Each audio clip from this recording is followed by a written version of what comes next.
Hey there. Wait 1 second. Can you see me? Yeah, how you doing? I'm well. How are you?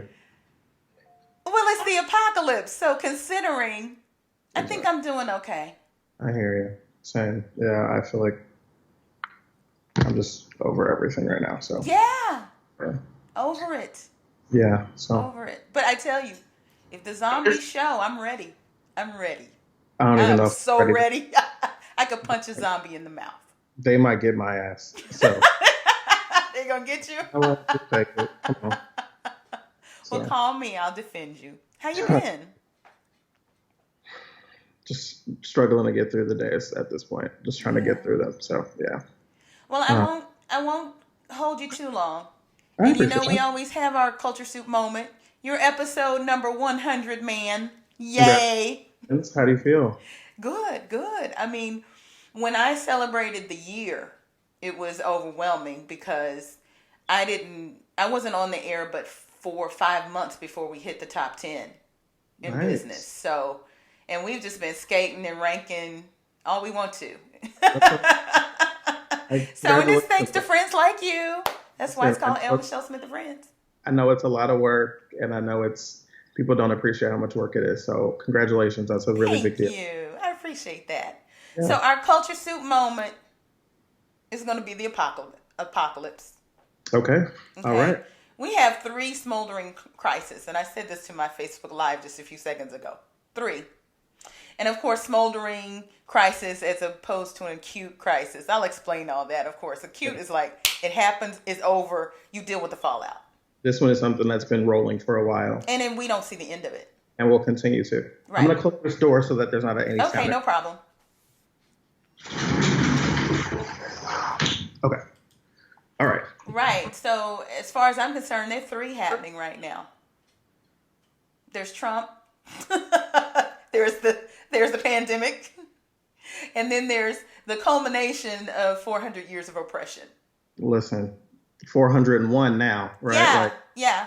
no, it's something that is feels so large, and some days it feels insurmountable. But I mean, we still got work to do. So we Yeah. got a lot of work to do. So yeah. So we're going to kick off our conversation about that. Okay. And I would like to spend some time talking about the intersectionality of it all. Okay. Because it's one thing to say, okay, Black Lives Matter, but I think there are a lot of people that fall through the cracks. And because people want to just neatly put people in one box, Sure. they don't realize how many people have a vested interest Votes and based box. on how many boxes they check. Yeah. Absolutely. Everybody. Uh, yes. Yes, for sure. So Right. okay. So I got and the importance of if we win this battle, where does that put everybody? you. Because it's interesting in the history of our country if black people move forward with their civil rights, human rights efforts, how many people actually benefit? Yeah. Right. This isn't just talking about equity, right? This is Right, talking about everybody doing right. better, and we can see that in myriad different ways. Um, okay, that's part of what Okay. we're talking about, right? All right, let's get going. Okay. Everybody, I'm so excited. You know what, before I go on, has your vanity title changed any? What do you want me to call you? You can say politics and pop culture journalist Jarrett Hill, and host of the podcast Fanti, Fanti. Fanti. Yeah. Okay, all right. For So, pop culture and politics reporter, and he is also a podcaster now. And what's the yes. name of it again? Our show is Fanti, Fanti, comes out every Thursday. And we talk about the intersections of the things that you love, but are really challenged with loving. So Fanti is a portmanteau of fan and anti. Congrats on that. How long have you been doing it? We launched the show in February, and it's been going very well. Apple has treated us very nicely in rankings and featuring the show, and it's been growing really really well. And we get a lot of really good feedback, so it's been treating us kindly. Fantastic. You know Yeah. what, Jarrett, before we get going, because there's no way to avoid I would call it an elephant, but it's probably bigger than an elephant. Maybe it's three elephants in the room. Let's have a culture soup moment. What do you say? No idea what you're talking about. How about a culture soup moment?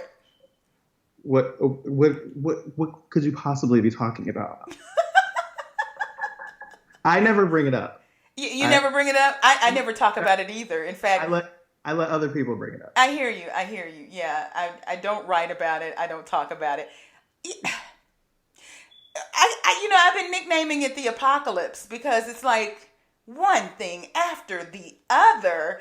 And of Yeah. course, it would be okay. I watch the threads, I look at social media, I see what people are talking about, and I have to tell you, are you on TikTok? Because TikTok, Really. okay, Not as they're much not as dancing as much right now. listen, okay? Look, there's Okay? not a lot to dance about. And if you're dancing on TikTok, it better be a black person talking about they're trying to spread some joy, right? Well, Like, yeah, yeah. okay. But we really have accounts from protesters on the ground. We Hmm. have accounts from troops, military members that are putting their cents in, police officers. I'm really appreciating this extra outlet other than Twitter and Facebook and Instagram as this new medium that's out there that actually uses the visual to tell a story. So, all that to be said, I've seen three things. And I say that we're in a smoldering crisis Yeah. of three different proportions until the zombies come. That will be number four. But number one, COVID-19. Can't get away from it. We're bodies on bodies on bodies. 100,000 plus. I think the last time I saw was 103,000. I haven't seen the latest number. Hmm. And now that we're having protest, smoldering crisis number two, Right. culminating with George Floyd's death and murder, we have mass and upheaval, unrest, because people are just fed up. But Yeah. then to add insult to injury, scientists are saying this is maybe super spread events. So there may be more. Yeah, for sure. Well, I think what's crazy about this is the intersection that all of these things live in, right? If we talk Yes. about COVID-19, we talk about protests, we talk about Donald Trump, all of those things like are none of those things are independent of one another. And I Right. think COVID-19 was one of the major times where we've seen a story that touches everything, right? So like even if we, just look at if we're talking about climate change is another one of those stories that touches everything, right? There are some of those stories that literally touch every sector of our lives. And COVID-19 was one of those where we saw, people around the country quarantined in their homes in a way that we've never seen before, right? And then we add on the layer of George Floyd. Yeah. And Floyd happens in the ecosystem of Amy Cooper and Ahmaud Yes. Arbery, right? And Right. so, within that little bubble of time that happened. And so, when we think about COVID-19 and then the Ahmaud Arbery, the Amy Cooper, the George Floyd, and those aren't only the two people, right? There are Like others. there are a list of Black trans folks that are in there as well. Like there's a lot of Yes. things happening. We can't remove them from one another, right? I think No. part of what is so energizing to people is the fact that people have been locked in their homes for 3 months, Yes. and especially like I'm a person who's single and lives and is in quarantine by myself, and other people who are like locked in the house with their families or whatever it is. But then you add protest to that, and you're going out into the world and you're seeing other people, and this is the first time you've been in a room with more or in a space with more than 1, 2, 5, 10 people, but Yeah. it's hundreds of people who are all out here in solidarity, who are also passionate, upset about this thing, but also, as I keep saying in interviews, like it's not just about anger, it's No. about fatigue. It's Yeah. about being tired of seeing Yeah. these kinds of stories. But I think it's also very energizing to be amongst people for the first time in months that are all there in solidarity, upset about, tired about, frustrated about the same thing. That's got to be really, really energizing for the people that are out there protesting and really coming out in this moment. And so I think all of these things kind of touch one another. And then you add the layer of Donald Trump into that, right? Okay. Where, So, yeah. yeah, Smoldering crisis number three. exactly. Yeah. Um, You add Donald many Trump. of us, go ahead. Yeah, you add Donald Trump, where you see a lack of leadership that we've been witnessing throughout COVID-19, a lack of leadership that we've been seeing when we're thinking about climate change, about all the myriad things that Donald Trump is insufficient on or incompetent on. You add Donald Trump to that, and you see where he is not doing anything to make protests better, right? Is not No. able to rise to the occasion or speak to the moment, but really is actually adding fuel to the fire. And I continually say I can't pretend to know what's in his head or what's in his heart, but I can tell you about the impact of what he's doing and what he's saying and what he's not doing and what he's not saying. Yes. Yeah, we've Yeah, always what we could there trust are in so it. there are so many moments in his administration. But this last moment that we saw just a couple days ago Hmm. was a lot of people agree, even Republicans, over the freaking top. Yeah, yeah. He literally pronounced war on the people, and then he holds up a holy book Hmm. that we really are kind of, we don't know that he cracks open at all. There's no evidence to support the idea that There he's is open. no evidence to support the idea. In fact, there is evidence to the latter, I to mean, the yeah, negative, because he misquotes, he mispronounces, he whatever. yeah. And I said to some of my friends, had that been the Quran, had that been the Torah, the Look, Jews, the Muslims, I mean, we're worried about people burning stuff down. Like, yeah, yeah. When we see Donald Trump in that moment, standing out there holding up the Bible, I think to myself like, it's interesting to me because Jesus would have been one of the people being tear gassed, not the person see? in front of a Bible, right? Standing in front of a church with the Bible. I saw this post on Facebook today, and I thought it was really, really interesting. And it says it's from a man named Jarrett Price, and it reads. If you're a Christian and can't hear hashtag Black Lives Matter without feeling the need to respond with a criticism that all lives matter, then crack open your Bible and hit up Luke 15. Don't have it handy? Let me summarize. He says, there are 100 sheep, but one goes missing. Jesus leaves the 99 and goes after the one. The The one. 99 say, but what about us? Don't we matter? Jesus says, of course they still, well, he says, of course they still matter, but they're not the ones in danger. The one is. Black Lives Matter. And I love it. it's a great demonstration of how, in these moments when we are trying to have a conversation about one thing, there's always a co opting of the message to be about something else, right? And we Totally. are past the time where people saying all lives matter is okay, right? We're not Right. explaining that anymore. You know what you're doing if you're doing that. But when you Exactly. add the president coming out and tear gassing people who are simply asking for Black people's lives to be treated like everyone else's, and your response is, we will bring the military out to shut you up if you don't stop. Yeah. What is the message? What? Yeah. Yeah. And then to find out that, the media did press to find out why. Why did he do this? Why now? And it comes back from the White House that he was concerned that people were upset or saw him some kind of way because he was in the bunker. Yeah.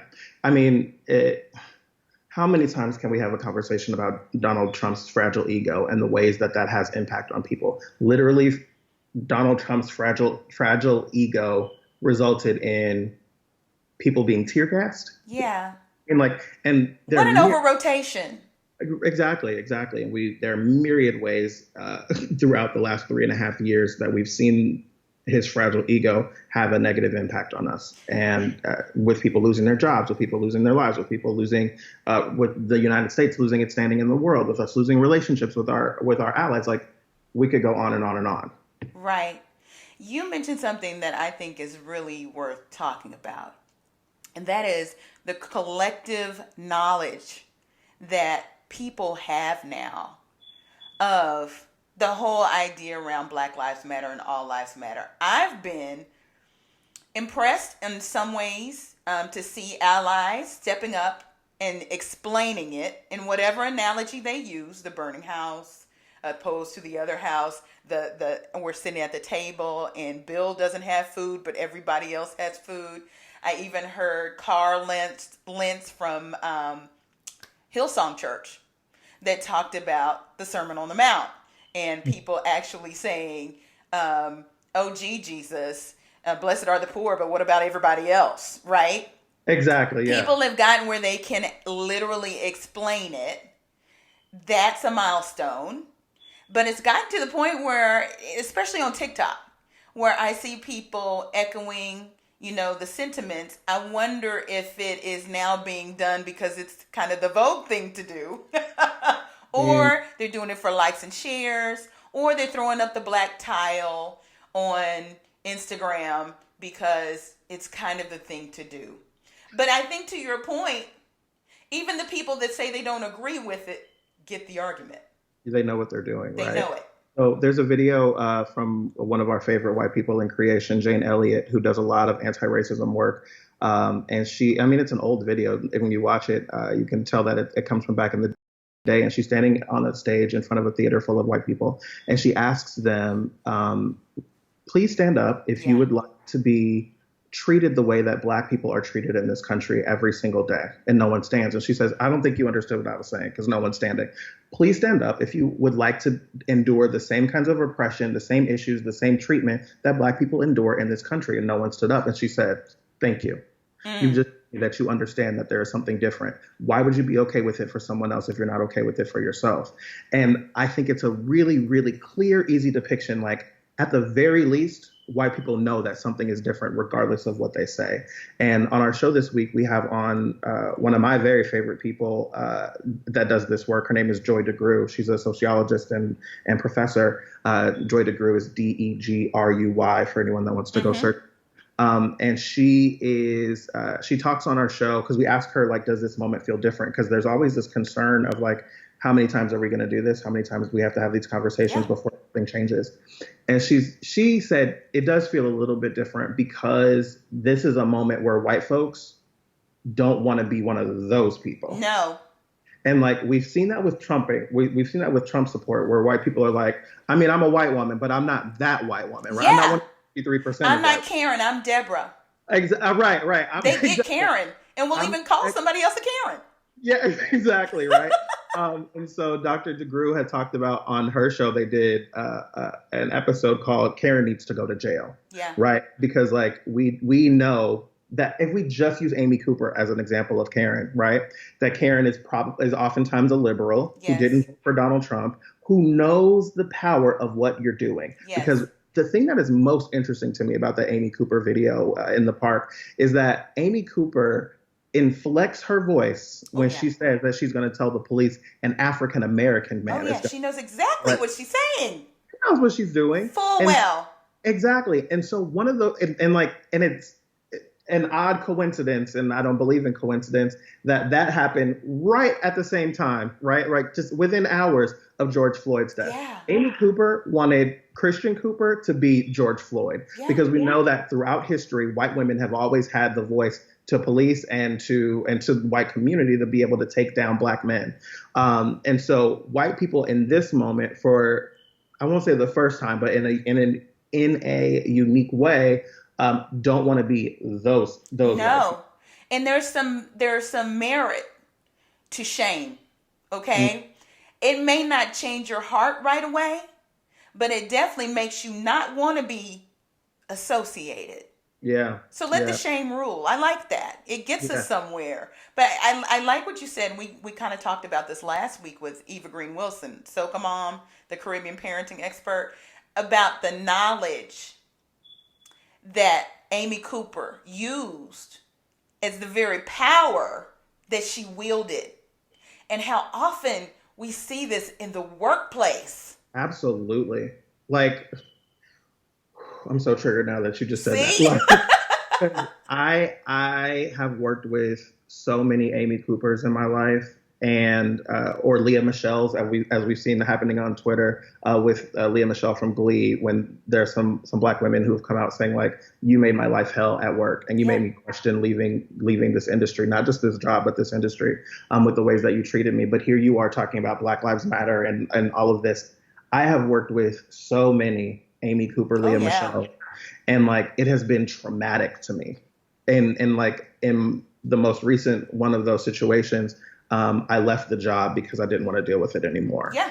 And I didn't have it within me anymore to continue to let things happen in the way that they were, in a way that I knew would not change there. And I also knew that I wasn't going to sacrifice myself for the sake of making said person better. Right. Like, I didn't want my name attached to that person. I know. Yeah, but white women know what they're doing, and Amy Cooper can deny it or not. But, like, just the little inflection in her voice when she says an African American man, and she says it twice. And she's exactly. And then when she gets on the phone, she is screaming for her life by the third Oh time she yeah, says it, as if he is attacking her. yeah. And on our show, we talked about like the way that we know white women know what they're doing is because imagine he had not been recording that. Imagine the police had shown up and she had continued to approach him, and she is the one that is coming closer to him, right? Mm-hmm. Assailing him. But the police show up and you hear her on the 911 call screaming, and you see this big, tall, very handsome black man standing there, right? And who is the person that is going to be the one that is that's going to be in trouble with the police, right? Who's the Right. person that's going to be in danger when she is the one that is clearly lying on video? Well, listen, I'm seeing white women use their privilege for the good in these protests. Yeah. So there's a video of a young black man, and he's with this young white girl, and the police are coming their way. This is at a protest at one of the cities, and he immediately does what protesters are trained to do: put your hands up, fall on your knees, and just be still. And she automatically, because she's trained to do this, got in front of her black male friend between him and the police. And you know, they aren't as aggressive when that happens. Absolutely. And on TikTok, I saw a woman actually explain it. She's like, this is the way you need to dress if you go protest. Don't wear the black jacket and the black and all this. She said, this is the time to wear your pearls. This is the time to dress like you're going in for a job interview, because the person who's not going to get hurt in this situation is you. And then Yeah. you stand in front of your black friend. And I was like, see, they know. Yeah, yeah. This is what we talk about with putting your body on the line, Yeah. right?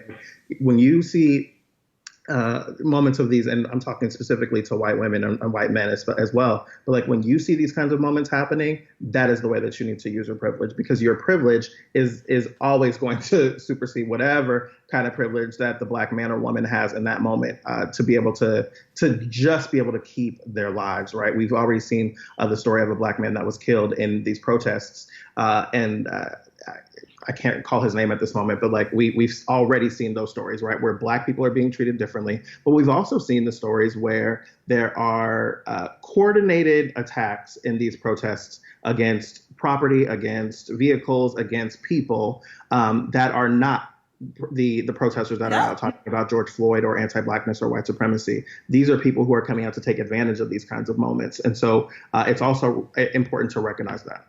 You know, I wrote an article just moments before we got on together and posted it on LinkedIn.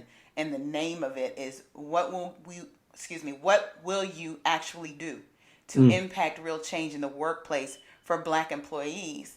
And I set it up by saying racism is like a word that no one will say in the corporate vernacular. It's like, we don't say that. So first of all, it's time to change it, because we've got to. Because as much as we all understand that black employees bring this trauma to them to work after seeing something like a George Floyd or Philando Castile or whoever it might be, and they want to call him black on Monday, let's recognize that there's another set of people that bring their stuff to work too. Mm-hmm. And the fact is, you have racists in your halls. What are you going to do about it? Destroying careers. Yeah, I think one of the ways that we talk about this from a corporate perspective is we see all these companies that are coming out and having statements and hashtag Black Lives Matter and all of that, which is interesting to see. Like when, 5, 6, 7, 8 years ago, Black Lives Matter was a phrase that was very controversial. But shunning it. Exactly. I saw a statement that came out from a publication that I write with on occasion as a freelancer, which being a freelancer there and not a staff writer is a whole other little different. A major part of that conversation. But like, I also know that publication doesn't have any black staff writers or managers or directors or editors or executives. And like, when we see these companies, or they did not, I should say, I believe they might have one on their staff of many. But when we see these kinds of companies coming out and talking about how important Black lives are, or their commitment to diversity, or also maybe using the word inclusion there, because we know that those two things are different. And I know you know that as well as anyone.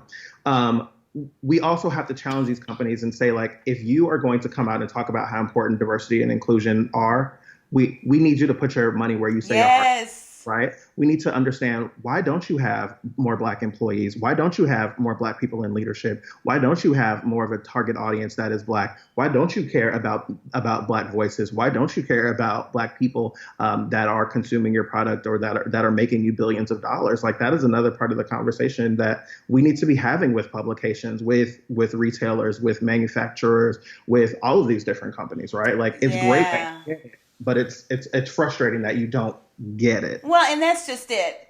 People make the link between, oh, gee whiz, these employees experienced this bad thing on television or on their news feed, and let's go address that. But Yeah. what they aren't linking is the 400 years of oppression that we bring to work every day, and how it is linked to how their corporation is a part of that systemic racism, infrastructure Yeah. where whiteness is centered, white maleness is centered. Absolutely. So this is why we don't really have a pipeline for leadership for Black men or women. And if we talk about like the 400-year history, right, we can also bring it back very, very recent. Yeah. The NFL and their statement. The Oh, NFL come on now. The NFL, like, if you had removed the logo and just used the language, you'd be like, nice statement, right? However, you put the NFL logo there and you realize, like, there is no way Mm-mm. to make this statement No. without addressing what you've been doing for the last 4 years Yeah. with Colin Kaepernick, and the ways that you guys have systematically eliminated him from the system, Yeah. the way that you have systematically not allowed him back into it, and the way that you guys have fined players, have had very anti-Black stances, right? Don't have very many Black owners at all, owners or governors as they use them now, because the word owner is also very like, But when we look at the NFL and the way that the NFL is 70% Black, when we look at players, that is wild, right? They're an organization in a lot of ways. You know what? This goes back to my master's thesis back in 1993 when I talked about professional sports and even college sports as one of the biggest plantations out there. Absolutely. Highly paid people. Absolutely. Because slavery was not about money. No. Right? Slavery was about power. Yes. Right? And so when we look at these players, like, I don't care how many millions of dollars you're paying them. Like, you are still their owner? Yes. What is that? Well, they still call it owner. Exactly, right? And it's not just about the fact that you pay them all this money. It's about the way that you still run what they can do, where they can be, what they can say and what they cannot do. That is really why there's this link to slavery. And that's just in professional ball, right? Like, Right. Don't even get me started on college. Oh, wait. They're socialized from the bitty baseball teams, the bitty basketball teams. Yeah. It's a whole culture. Yeah, absolutely. That's a whole other culture soup show. Listen. But I got to read you this part because you said it. You nailed it. This is part of this article. Think of how many more teeth these public statements of solidarity would have if your employees actually could attest to a wonderful employee experience without question or overlooking what happened in the meeting just last week when someone took credit for their idea. Baby. Like, that statement from the NFL would have really gone a lot further had it just said, we acknowledge that we got this wrong with Colin Kaepernick and we're going to try and fix it. And then if Black players and Black governors, owners, and Black leaders had been like, you know what? I do know that they've been working on this. It would have come across a whole lot different. Oh, yeah. If we're talking about AT&T or Variety Magazine or Whole Foods or Amazon or like any company, right? If the Black employees can come back and say, actually, I do know this to be true because X happened. Yeah. Or I was sitting in a meeting where I really saw the numbers on how we've been changing X. I did this piece for Variety that talked about the diversity of the ways that networks and streaming services were addressing diversity and inclusion. And I spoke with the heads of Showtime, NBC, AMC Networks, and Tubi. And I had done 3 of my 4 interviews and was going into my 4th one. And all 3 of the prior interviews, they had talked about how they wanted they were really focused on diversity and inclusion, and it's so important to them. And, we wanted to be a part of the fabric of our company. We wanted to be organic and all of this shit. And then I asked them, well, how are you measuring it? Yeah. And the answer was always, well, we're working, we want it to be, and it's like, oh, but if you had said you wanted to increase your market share by 25% over the next 5 years, you'd have a number for that. If you had said that you wanted to increase your viewership by over the next 2 years, you would have a number attached to that. But when I ask you how you're going to increase your diversity and inclusion or how you're going to be better about it, your answer is, what? And so then I said to them in the fourth interview where that happened, I said, really, as someone that works in diversity and inclusion, what I hear you saying is you don't have no plan. Right. It's just something that you guys want to talk about That's and what you're make doing. Exactly. And for people who are listening to this that work in the corporate world, right?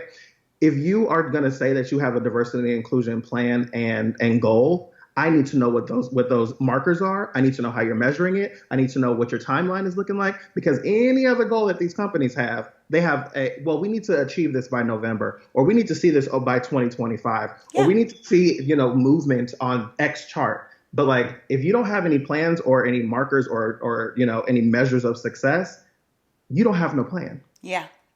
I was very fortunate to work at a company that got it and they were working on it. Not to say, because the place was so big, that they weren't jackasses at Absolutely. the lower level, in leadership, still being jackasses. Still there, but they knew how to measure it. They knew how to, all of these good things and still get number one on Diversity Inc. and all of that good stuff. However, do you know that not a one in the last 30 years, when John Johnson introduced that, there was actually a market out there to advertise. This is like the birth of diversity marketing, and even any idea that you needed to speak to the diverse markets. It started with the black market, right? Yeah. Black market. African American. That sounds like something else. It sounds like something else. But in 30 years, not a one of these corporations has solved for D&I. Because here's the thing, D&I is a problem, right? It's something we're trying to fix. We want to be more diverse. We want to be more inclusive. Yeah. Hasn't been fixed. How do we fix it? And will you put enough money behind it to sustain something that actually addresses it and eradicates it? Again, putting your money where you say your heart is. Exactly. Right? I don't really care about what your mouth is saying anymore, right? Putting your money where your mouth is doesn't really move me. But if you say this is where your heart is, I this will be controversial for some, but like, I'm sorry, but I don't trust any company that has a white person leading their diversity and inclusion. Period. I just don't. And like, I have worked with brands that have I've attended events and written with and all of these different things that have white people that are leading their diversity and inclusion. But it always is an alarm bell to me. Oh, yeah. When I walk to a space and I see a white person, and oftentimes a white man at that, right, leading diversity and inclusion. To me, that immediately says to me, so you guys don't get what we're supposed to be doing here. Right. But like, to me, when we can't see measures of success over the course of time, and we can't see an investment with the money, when we can't see, any kind of real changes, it shows the implicit message or the fringe message, if you will, to black folks is, we don't care about this. This is something we have to talk about. Well, and let me get even more meta with you. Even when these jobs, okay, you ready? Even when these jobs go to African Americans, especially they over-index with African American females. Mm-hmm. Where's the succession plan? Have you ever seen any of these roles become the COO, become the CMO, become the head of HR? Have you ever seen it? Or the CEO, the CEO, none of that stuff. The CFO or the COO can easily move into the CEO position, right? Right. But like, first of all, there oftentimes is not a chief diversity officer at any of these, in a lot of these companies. Some of them have it, great. But the CDO certainly ain't coming the CEO. No. Absolutely not. Yeah. And guess what? It's like I said, it's like organic fruit. How so? You better run your course pretty quickly, because after a while you stay there and you realize the fund's not there. I'm not really getting the support to really do what really needs to be done. Yeah. It's like those beautiful organic strawberries that you get from the grocery store. You better eat them quick and move on to your next career move before you get pigeonholed and can't get to the next step. That's heavy. Yeah. I mean, we see like D&I people that go from like D&I agency to D&I agency or multi-culti agency to multi-culti agency. And like, that's not necessarily a bad thing, right? But No, like, somebody's got to do the work. exactly. And people with experience should be doing that work, but also like you see that people can't get work doing anything other than multicultural, right? Because like marketing to a multicultural audience is not like marketing to a regular audience. And like regular being the, I'm sorry, what? Right? That's White a people are whole other regular. culture soup too. Because by the Exactly. way, the mass market is multicultural. Hello, right? Again, on Fanside this week, when we're talking to Dr. Joy DeGruy, she was like, we have to stop using the language of minorities because, like, minorities are not the minority. White people globally are the minority, right? Well, They are the yeah. minority with power, but they're not in numbers. Well, and here's the data. Gen Um, Z, 1 in 2 babies born was a baby of color in 2012. Can you wow. call them minority? The Wow. most multicultural adult generation is millennial. Yeah. They're Yeah. knocking on the C-suite door. They have houses and families and kids. Yeah. That's Yeah. before you even get to intersectionality. Which a whole other episode at this point, right? Like, I know I've held you this long, but I want to touch on it. yeah. Yeah. How can moving the needle for Black Americans benefit all the other folks that check other boxes? Because Well, at some point we check them all, don't we? yeah, absolutely. Well, I mean, kind of similarly to when we see, I like to always like draw an analogy to something similar. So like we've seen data that shows like when you educate a girl, you improve a family, right? Like you don't just make her better, you make the people around her better, and then they all end up being better long term. And similarly, like when we see diversity and inclusion, if I'm just thinking about media, we already know that like when you have a show that is more diverse, that it tends to rate better because people are more interested in it, right? Culture Like makes everything scale. absolutely, and we saw 100% that, right? And we saw that 2 years ago with Black Panther. Black Mm-hmm. Panther like came out, and like there's always been this narrative again within media, specifically in film, that Black films don't travel across the pond. Right. But like Black Panther definitely discredited that one, right? And we've The also seen, pond and everywhere else. listen, the pond, the sky, the, the moon, okay.